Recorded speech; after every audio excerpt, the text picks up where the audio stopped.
मैं तमाम रैयतों से, जिन्होंने किसी परियोजना में, किसी कल कारखाने में कि डीवीसी की परियोजना हो या सीसीएल पीसीसीएल की परियोजना हो, जिन्होंने अपनी जमीन देने का काम किया है, आज उन्हें एक मंच में आने की आवश्यकता है। मैं आपसे यह आह्वान करने आया हूं। आज मैं एक विधायक हूं, एक 30 साल का युवा, एक सुनहरा सपना, एक सुनहरी जिंदगी हमारे सामने, लेकिन आज उस जिंदगी को ठोकर मार के हम कांटों की ताज को स्वीकार करते हैं।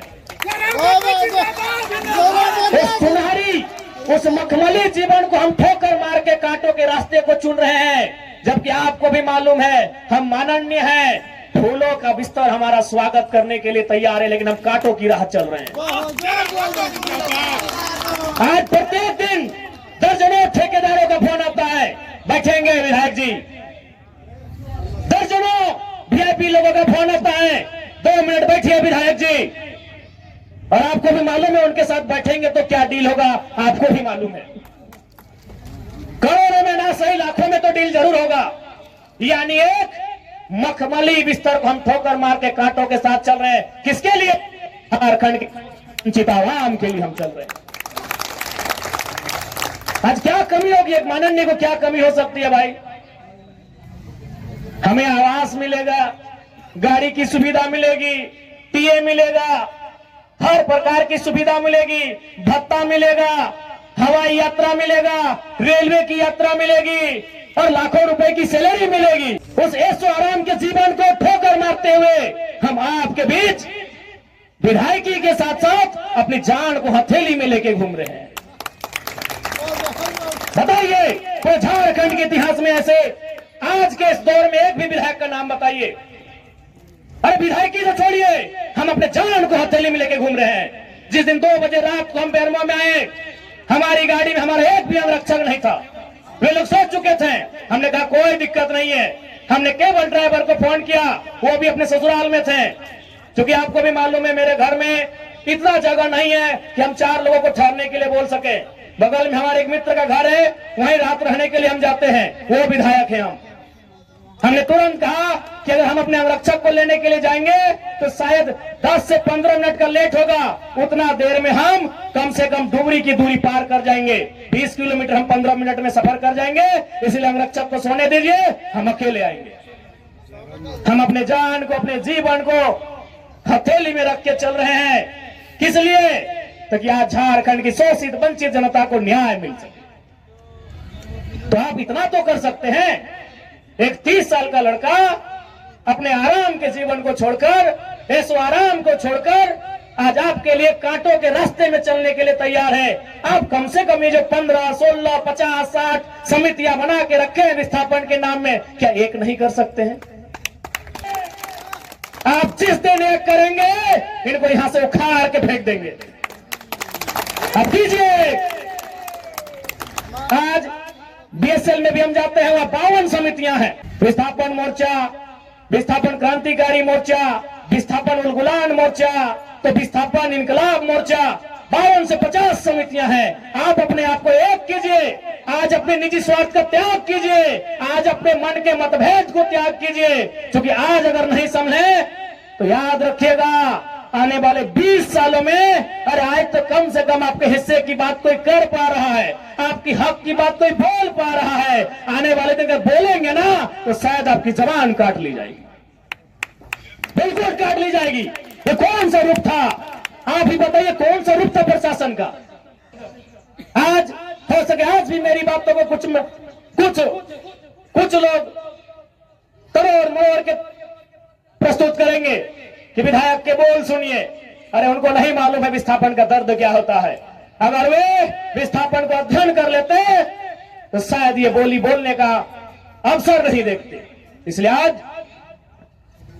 मैं आपको स्पष्ट कहना चाहूंगा, और मैंने विधायक बनने से पहले ही कहा था, मैंने सांसद का चुनाव लड़ने से पहले ही कहा था कि आज जो हाल मैं देखता हूं पूरे झारखंड का, आज जो मैं अफसरशाही का व्यवहार देखता हूं, आज जो मैं प्रबंधन की मनमानी देखता हूं, मैंने बहुत दुखी होकर कहा था कि मैं पीएचडी का स्कॉलर हूं, लेकिन मैं शायद इस बात को आप लोग मेरा गलत कहें, लेकिन मैं कह रहा हूं कि कोयला अंचल में रहने वाले लोग जो विस्थापित लोग हैं, वो हम दो, हमारे दो नहीं, दो बच्चों को एक्स्ट्रा जन्म दीजिए और उनको केवल और केवल विद्रोह की भावना के साथ तैयार कीजिए कि आपको बदला लेना है। बिल्कुल इस मेरी बात से बहुत सारे लोगों को आपत्ति होगी कि मनन जी कैसा बोल रहे हैं, लेकिन उनको क्या मालूम कि जिस जमीन को हमारे बाप दादा ने 1970 में दिया है, हमारे बाबूजी मर गए, लेकिन आप भी जवान बेटा वो बुढ़ापे की ओर चला गया है, लेकिन इंसाफ नहीं मिल पाया है।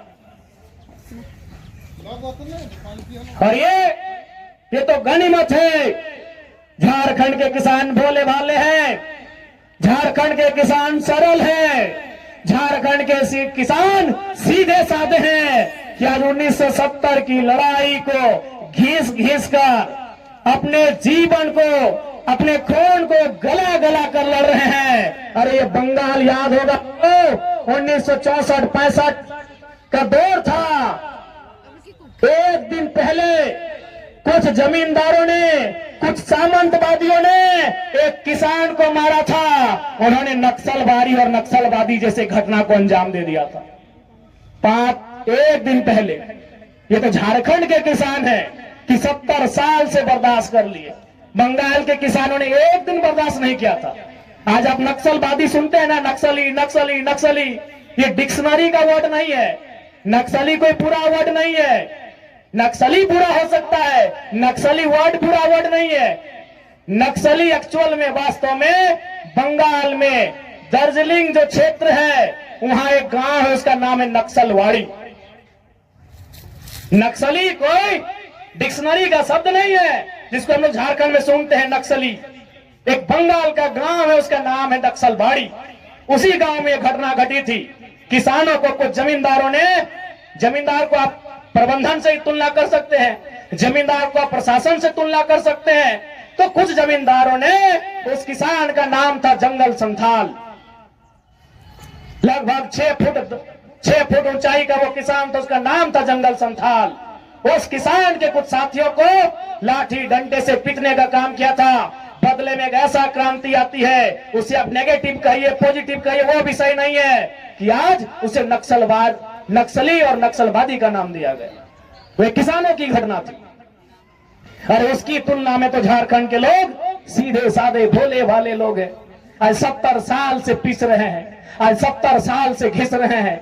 आज कई पीढ़ियां बर्बाद हो गई। आंखों के सामने बूढ़ी माँ इलाज के अभाव में तड़प तड़प के मर गई। आंखों के सामने जवान बेटा बेरोजगारी से तंग आकर खुदकुशी कर लिया। आंखों के सामने इतनी घटनाएं घट गई। आंखों के सामने इतनी घटना घटने के बाद भी आज झारखंड बर्दाश्त कर रहा है। ये बंगाल होता तो आज नक्सलबाड़ी जैसी कई घटनाओं को अंजाम दे चुका होता। देखा था ना आपने। अरे पुलिस तो छोड़िए, पानी बरसाने वाली गाड़ी थी, आंसू गोला छोड़ने वाली गाड़ी थी, रपड़ गोली छोड़ने वाली गाड़ी थी, अग्निशमक की गाड़ियां थी, जैसे मानो किसी आतंकवादी से लड़ाई में आए हैं। इतने बेशरम, इतने निर्लज हो चुकी है आज यहां सिस्टम। ऐसा टीम बनाकर आई थी जैसे मानो वो रैयतों से नहीं बल्कि किसी आतंकवादियों से मुकाबला करने आए हैं।